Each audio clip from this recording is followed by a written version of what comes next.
안녕하세요. 저는 세금에 대한 오해와 진실을 진행하는 문석중 세무사입니다. 감사합니다. 제가 이 동영상을 찍게 된 이유를 먼저 간단히 말씀드리고 그 다음에 진행을 하도록 하겠습니다. 이 동영상을 찍게 된 이유는 첫째, 제가 그전에 이제 동영상을 좀 찍었는데 그 동영상을 보신 분들에 대한 공통적인 의견이 좀 어렵다.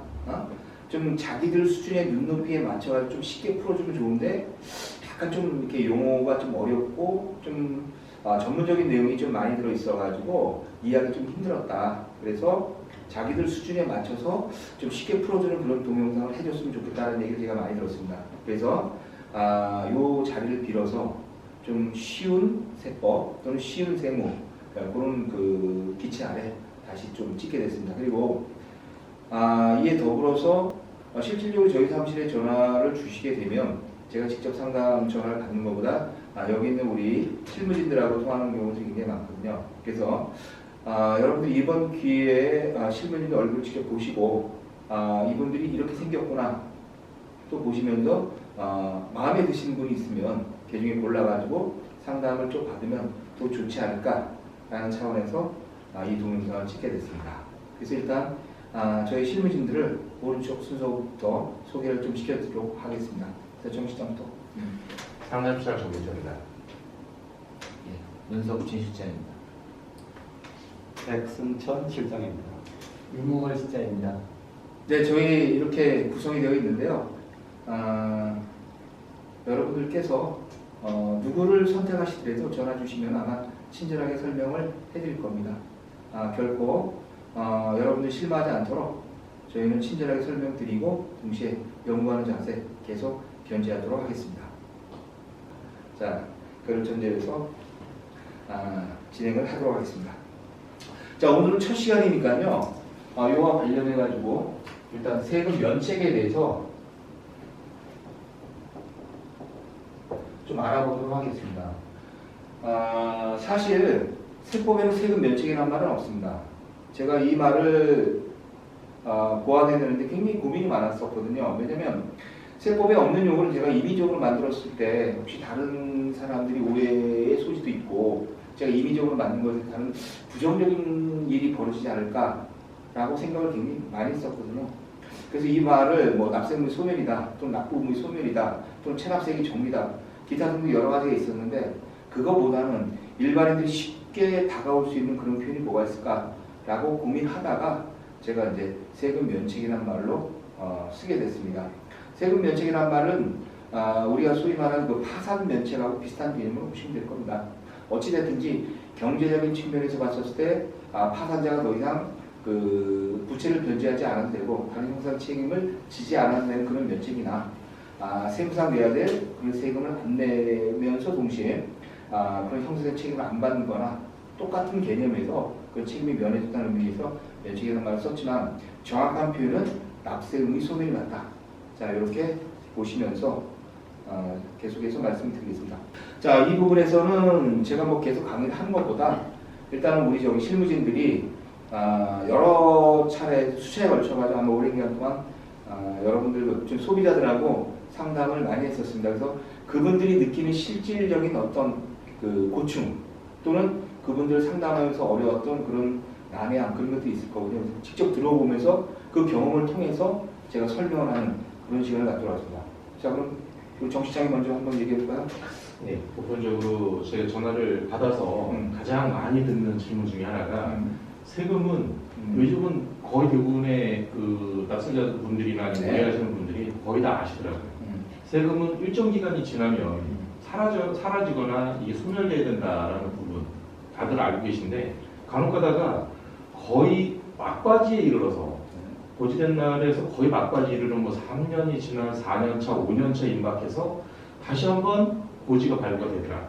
고지서가요? 예. 네. 그 고지서가 발부가 되면 일반적인 사람들이 아는 내용은 이 세금은 평생 간다. 그리고 그 고지서가 발부된 날로부터 또 5년이라는 그런 그 사고방식 내지는 이제 알고 있는 지식이 한계가 있다 보니 그 부분을 저희가 설득하기가 굉장히 좀 어렵더라라는 부분. 자, 그걸 이렇게 제가 좀 말씀을 드려야 될 것 같아요. 저도 인터넷에서 굉장히 많이 봤는데, 자, 세금이 고지가 됩니다. 자, 고지가 된 다음에 그 이후에 독촉장이 발부됩니다.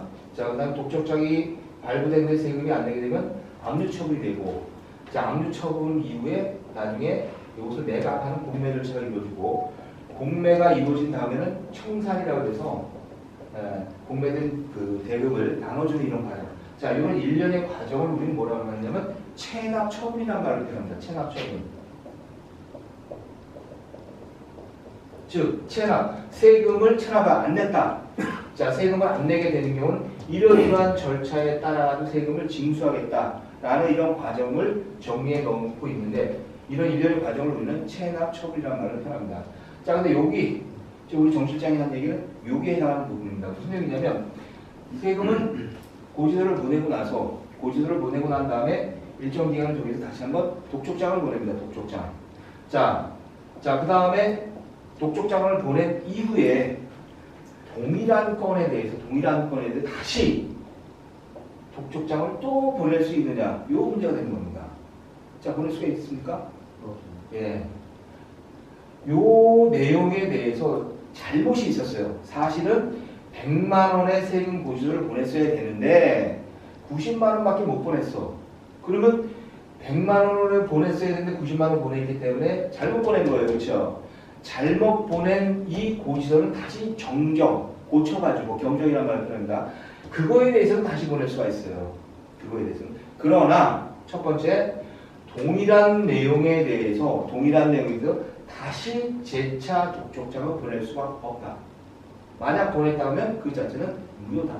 이렇게 보시면 되고, 자, 두 번째, 그렇기 때문에 세금 고지서를 보내고 독촉장을 보낸 다음에 5년 뒤에 보내는 것은 고지서, 즉 독촉장이 아니라 당신은 이러이러한 세금이 체납되어 있으니까 세금을 내주십시오라는 안내문입니다. 안내문. 그런데 사람들은 안내문과 고지서를 혼동하는 거예요. 이게 고지서인지, 이게 독촉장인지, 아니면 이게 안내문인지, 형식이 비스무리하다 보니까 그게 그거 아니냐라고 생각해가지고 안내문 자체를 독촉장으로 착각을 하고 있는데, 세금과 관련해서는 고지서나 독촉장이나 동일한 세금 또는 동일한 세목과 관련해서 한 번밖에 고지서 독촉장을 못 보낸다. 그러면 다음에 보낸 건 독촉장 형식을 비는 안내문일 뿐이지 독촉장이 아니다. 따라서 안내문을 보냈다고 해가지고 시효가 연장되는 것은 아니다. 자, 그러면 우리 두 번째 문 실장은 어떤 어려움이 있었는지 한번 얘기해봐요. 네, 정 시장님 좋은 얘기했지만은 일반 사람들이 5년이 없어진다는 얘기에 대해서 이제 공부하시는 분도 계시지만 대부분의 사람들은 절대 없어지지 않는다. 라는 그런 고정관념을 갖고 계셔가지고 설득하는 데 좀 많이 어려움이 좀 있습니다. 자, 그런 경우에는 역사적인 어떤 히스토리를 설명을 해줘야 돼. 그래서 왜 이게 세금 면책이 가능한지에 대해서 설명을 해줘야지만 그 사람들이 받아들이기가 쉬워진다고. 근데 내가 사실 이게 2015년도부터 내가 이걸 연구를 했어요. 근데 그 당시는 이와 관련된 자료가 아무것도 없었어. 그래서 소위 말하는 맨땅에 헤딩한 거지. 그래서 자료 찾고 판례 찾고 해서 하나의 상품을 만들었는데, 요거는 아마 세금 면책을 표방하고 있는 다른 어떤 세무사 사무실이든 변호사 사무실을 가도 들어보지 못한 얘기일 거야. 왜 세금 면책이 됐는지에 대해서 연역이 어떻게 됩니까? 물어보면 대한민국에서 아는 사람 나밖에 없을 거야. 자, 크게 이겁니다. 너무 심도 있는 얘기지만 간단하게 얘기를 하자면, 자, 이유는 IMF 때문이다. IMF가 언제 들어왔냐면 1990년대 말에 IMF가 우리나라에 발생을 했어요. 1990년 후반에 98년도에. 자, IMF가 들어오다 보니까 무슨 문제가 생겨버렸냐면 경제가 절단나는 건 둘째치고 국가 경제 자체가 거의 파탄날 지경이 된 겁니다. 하루가 다르게 실업자 나오고 자살하는 사람 발생하고. 자, 그러면 국가가 할 수 있는 뭐야? 이 사람들 일단 살려야 되지 않냐 이거야. 살려야 된다고. 이걸 어떻게 할 건가 고민합니다. 그래서 우리나라 소위 정치가들도 있지만 재정경제부 쪽이라든지 기타 등등 있는 사람들이 머리들이 굉장히 좋아요. 이 사람들이. 어떻게 하냐?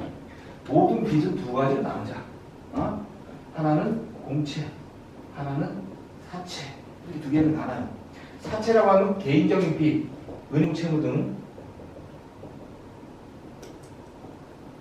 자, 개인적으로 발생한 채무를 우리 사채를 분류를 하고, 공채라고 하면 국가 또는 지방자치단체와 개인이 거래를 통해서 발생한 채무가 공채야. 대표적인 게 세금, 네? 과료, 과태료, 추징금, 기타 등등. 자, 이렇게 되겠죠. 자, 그러다 보니까 어찌 됐든지 사채와 공채가 모두 면책이 돼야지만 신용 회복이 되는 거야. 어느 하나만 회복이 됐다 그래서 이 사람 경제 활동하는데 전혀 문제가 없는 거 아니? 그건 아니니까. 그래서 국가는 어떻게 하냐? 먼저 그러면 이 사채 부분을 정리를 해서 자살하는 건 방지를 시켜야 되지 않겠냐? 어? 왜? 추심업자한테 맨날 전화 받고 은행에서 저 돈 갚으라고 시달리는 거 이건 좀 면해줘야 되지 않겠냐? 그래서 먼저 사채부터 정리를 하고 그 다음에 사채가 정리되면 그 다음에 공채 부분을 정리하는 쪽으로 국가가 이 정책을 위반합니다. 자, 그럼 사채를 어떻게 할 거냐?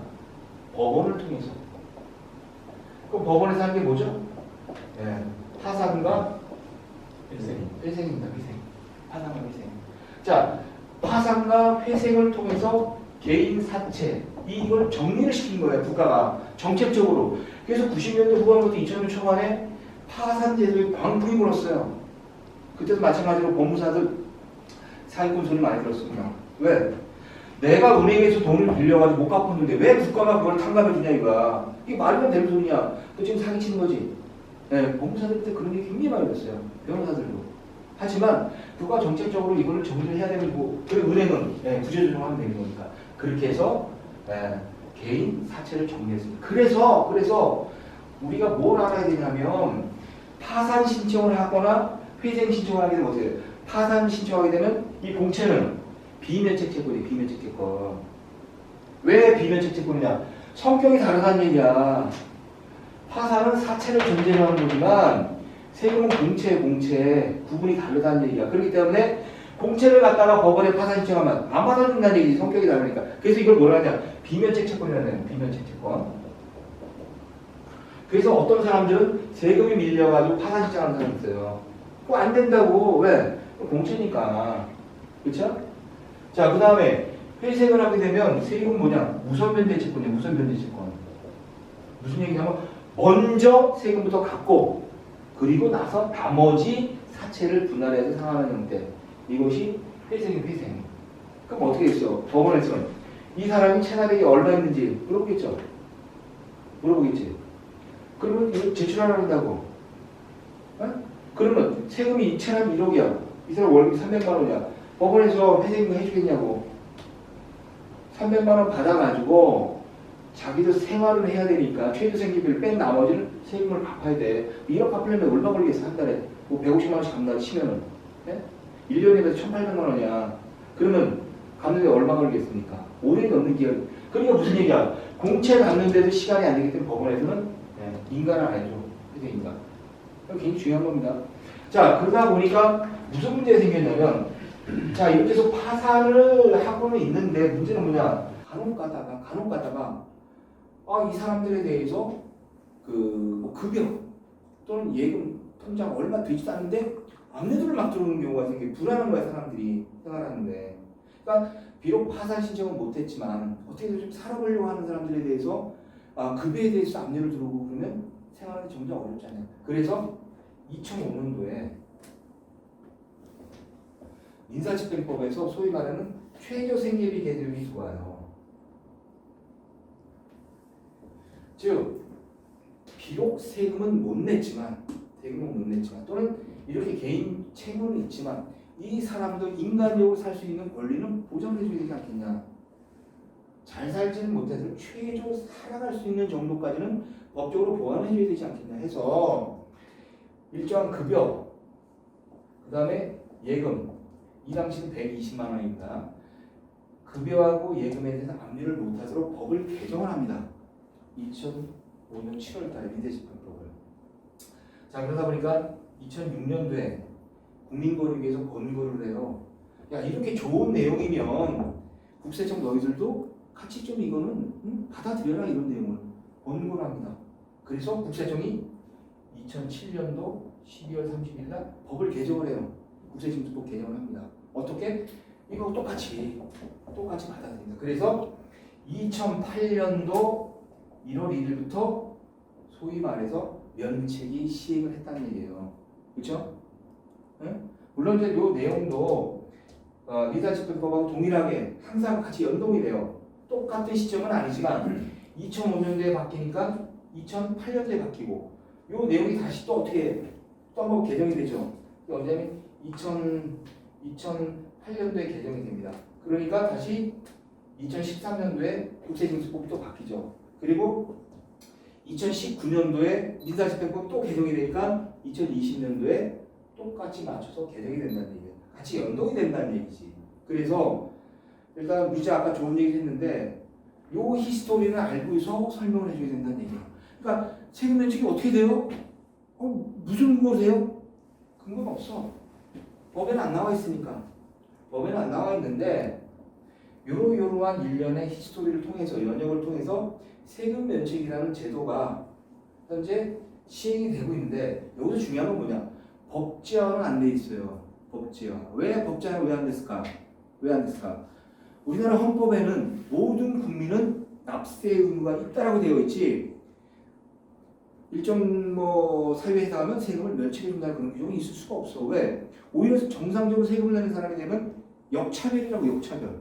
조세적으로 일어날 수밖에 없어요. 그래서 일정한 조건에 해당하는 사람들은 스스로 권리위에 잠재하는 자는 보호할 가치가 없다는 법리에 따라서 자기 스스로 이러이러한 연역에 따라 가지고 세금 면책을 받을 수 있으면 받아라라는 게 국가에서 지금 시행하고 있는 제도다. 그러니까 공식적으로는 얘기는 하지 않았지만 암묵적으로 이렇게 진행되는 게 현실이다. 이게 스토리다. 그래서 이런 식으로 얘기를 해주시면 됩니다. 자, 그러면 여기까지 됐고 그다음에 유 시장은 어떻게 있지? 선생님 뭐 고등관절도 있지만 또 다른 쪽에서 상담을 받고 또 그쪽에서 뭐 특히 행정사분님하고도 많이 하시더라고요. 근데 그분들은 안 된다고 하는데 우리는 된다고 하니까 그 부분에서 의식을 좀 많이 해서 이분들 설득하는데 좀 많이 힘이 들었거든요. 야, 그건 나도 굉장히 많이 고민했던 부분이야. 야, 이게 나중에 어떻게 될지 모르겠어.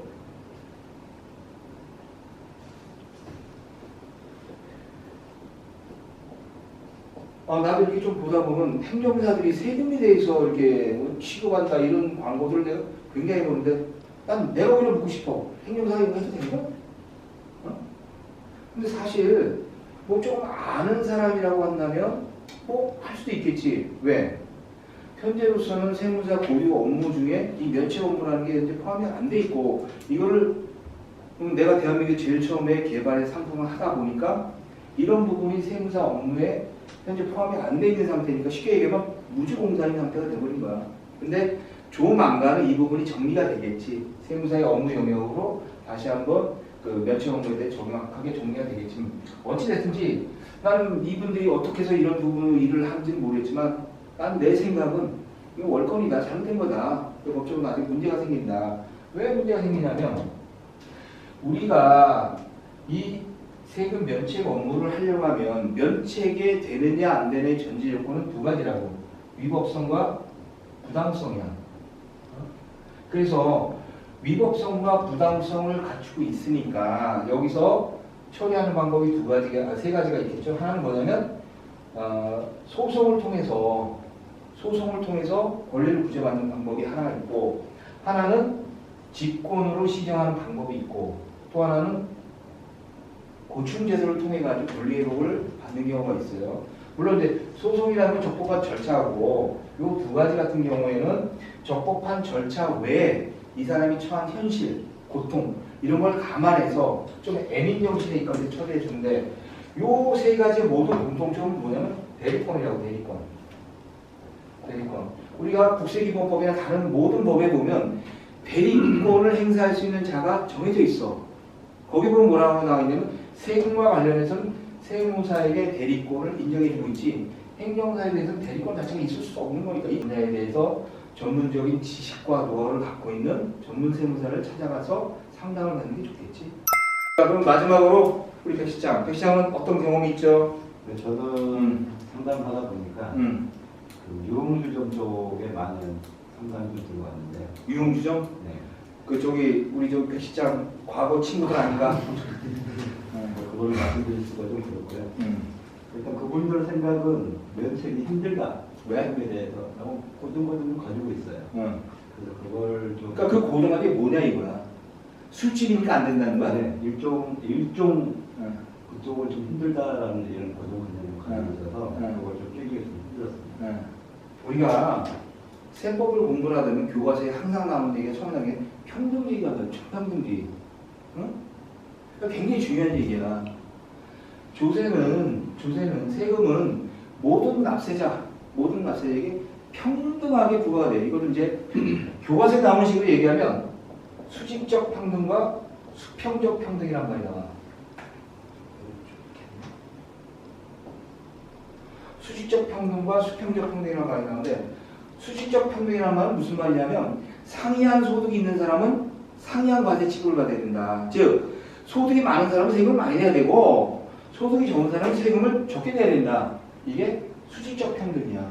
수평적 평등이라는 건 뭐냐면 동일한 여건에 있는 사람들은 동일한 과세 치료를 받아야 된다는 얘기지. 무슨 얘기냐면 즉 술집을 하건 자동차 매매업을 하건 호텔업을 하건 이 사람들은 현재 뭐야?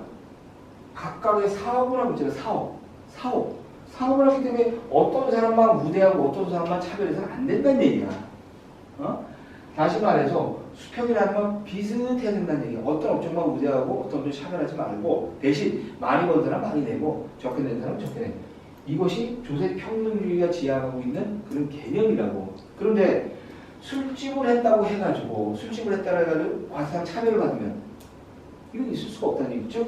수평적 평등을 저해한다는 얘기야. 다만 술집을 해서 거기서 1종과 2종으로 나눴을 때 1종 같은 경우는 적객도를 두고 사는데 그런 데는 술값이 비싸겠죠. 비싸니까 상대적으로 수입이 많을 것이고 그렇다면 상대적으로 세금은 많이 내야지 그것이 형평에 맞겠지. 그래서 일종 그 룸사롱을 만약 한다고 한다면 이 사람들이 다른 업종에 비해서 차별을 받아야 될 이유는 전혀 없다는 얘기야. 다시 말해서 이 사람들이 면책이 되면 술집도 마찬가지로 면책이 돼야 된다는 얘기. 그러나 정상적으로 사업하는 기간 동안에는 여기가 소득이나 수익 금액이 많을 수밖에 없으니까 그에 상하는 세금은 더 많이 내야 된다. 이렇게 봐야겠죠. 그래서 그 사람들 혹시 내가 유흥주점을 하니까 세금을 많이 내고 면책이 안 되는 거 아니냐는 생각은 버려야 된다는 얘기예요. 네? 그것도 고정관념입니다. 다만 이와 관련해서 한 가지 문제 말씀을 드려야 자, 아까 우리가 세금이 만약 면책을 받기 위해서 여러 가지 방법들이 있다 그랬어. 방법들. 자, 요 한 단계를 넘어가면 우리가 소위 말해서 권리 위에 잠자는 자는 여기까지 쓸게요. 땡땡땡. 권리 위에 잠자는 자는 보호할 가치가 없다는 그런 법리가 있어. 무슨 얘기냐면 내 권리는 내 스스로 찾아야 된다는 얘기야. 누가 해주지 않는다는 얘기야. 그래서 간혹 가다가 납세자들이 그런 얘기를 합니다. 왜 세무서에서는 이걸 압류를 하고서 왜 추심을 안 했습니까? 추심을 만약 했다고 한다면 나는 이런 혜택을 볼 수가 있는데 라고 주장하는 사람들이 있어요. 자, 근데 국세징수 사무 처리 규정에 보면은 압류를 한 후 언제까지 추심하는 그런 규정이 없어요. 따라서 세무 공무원한테 왜 추심을 안 했습니까? 라고 주장을 한다 하더라도 받아들일 여지가 없다. 왜? 권리에 잠자는 자. 그럼 직접 가가지고 그 시점에 빨리 추심해달라고 요청을 했어야지. 그렇죠? 마찬가지로 납세자는 자기 스스로 자기 권리는 보호하라 이거야. 주장할 건 주장하고 요청할 건 요청해서 빨리 자기의 어떤 그 시효상의 이익을 보도록 노력을 해야 되는 건 맞잖아요. 자, 근데 권리 위에 잠자는 자는 보호할 가치가 없다. 그러니까 자기 스스로 노력을 해라. 자, 그럼에도 불구하고 우리가 고충이라는 제도 또는 직권시정 이런 부분에서 보호받지 못하는 그런 부분들이 있어요. 그게 뭐냐? 선량하지 않은 시민.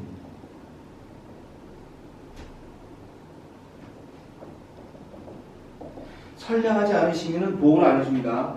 이런 분들은 세무서를 가던 또는 국민권익위를 가건 또 어디를 가건 절대 이 사람들은 보호를 해주지 않습니다. 그럼 어떤 사람이 선량하지 않느냐?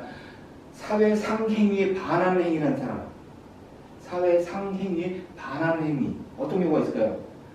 카드값을 했거나 또는 자료를 팔았거나 무자료 자료를 팔았거나 또는 뭐가 있을까요? 허위의 계약서를 써가지고 비용 등을 처리했거나 또는 가공의 그 인건비를 계산했거나. 자, 이거 뭐야? 정상적이지 않아.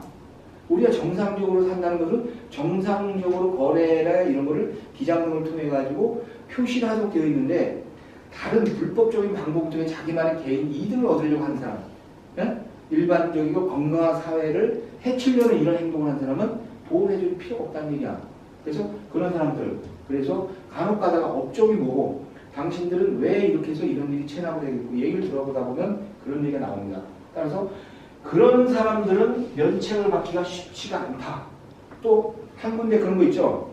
아, 정 실장도 잘 아시는 분이 있을 거야. 정 실장의 절친 중에 한 분이 있는데, 그분이 예전에 그 뭐죠?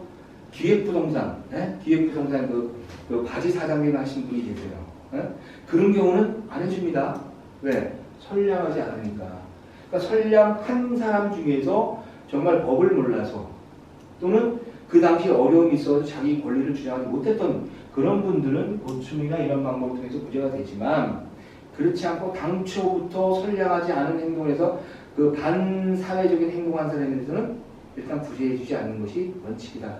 그래서 정리를 하자면, 일종 즉 유흥업소를 했기 때문에 면책이 안 되는 건 아닙니다. 유흥업소를 했지만 그 사람들 동일한 취급을 받아야 되기 때문에 면책은 당연히 조건이 맞는다면 받아야 되겠죠. 그렇지만 그 외에 이러이러한 선량하지 않은 행동을 한 사람들은 그런 혜택을 받을 수가 없다. 이렇게 정리하시는 게 정확한 표현입니다. 자, 그럼 오늘 뭐 얘기를 여러 가지 했는데, 오늘 얘기의 핵심은 그 세금 면책과 관련된 일반적인 얘기를 했다. 일반적인 얘기. 그래서 이제 좀 더 심도 있게 나가게 되면은 좀 이거보다 좀 어려운 얘기가 되겠지만, 오늘 얘기는 어차피 여러분들이 그 소비자들이 전화를 오게 되면 상담해야 될 그런 얘기들이니까 다시 한번 미리 알고 있는 얘기지만 다시 한번 이 부분 숙지해주고, 그리고 계속 우리 연구를 해야 돼. 연구를 해서 그 우리한테 의뢰하는 납세자들 권익을 지켜줄 수 있도록 철저히 준무장을 해야 된다고. 실력만이 살 길이니까 항상 이렇게 집에서 두세 시간씩 책 본다는 제 유시장도 그래. 굉장히 좋은 그 습관이니까 계속 공부하고, 그리고 그 공부한 내용에 대해서 계속 이렇게 토론을 하고 스터디 해가지고 실력을 좀 또 배양하는 쪽으로 하자고. 나 역시 계속 뭐 팔려는 걸 좀 봐가지고 우리 업무에 도움이 될 수 있는 그런 얘기를 계속 강의를 할 테니까, 그걸 해서 2주에 한 번씩 이렇게 올리게 되면 이런 부분에 대해서 굉장히 궁금했던 분들도 좀 속 시원히 좀 해소되는 그런 기회가 되지 않을까. 그래서 오늘은 세금 면책의 일반에서 얘기했지만 2주 뒤에는 그 아주 이제 구체적인 좀 디테일한 부분을 좀 들어갈 거라고. 그래서 구체적인 이제 적법 절차의 원칙과 관련해가지고 이런 부분에 대해서 나름대로 좀 공부 좀 해갖고 와서 다시 한번 토론하는 그런 시간을 갖도록 하겠습니다. 자, 오늘 스터디는 여기까지 하고 다음 시간에 적법 절차의 원칙과 관련된 그런 내용을 다시 한번 동영상 보내드리도록 하겠습니다. 자, 아무튼 좋아요와 구독은 필수입니다. 감사합니다.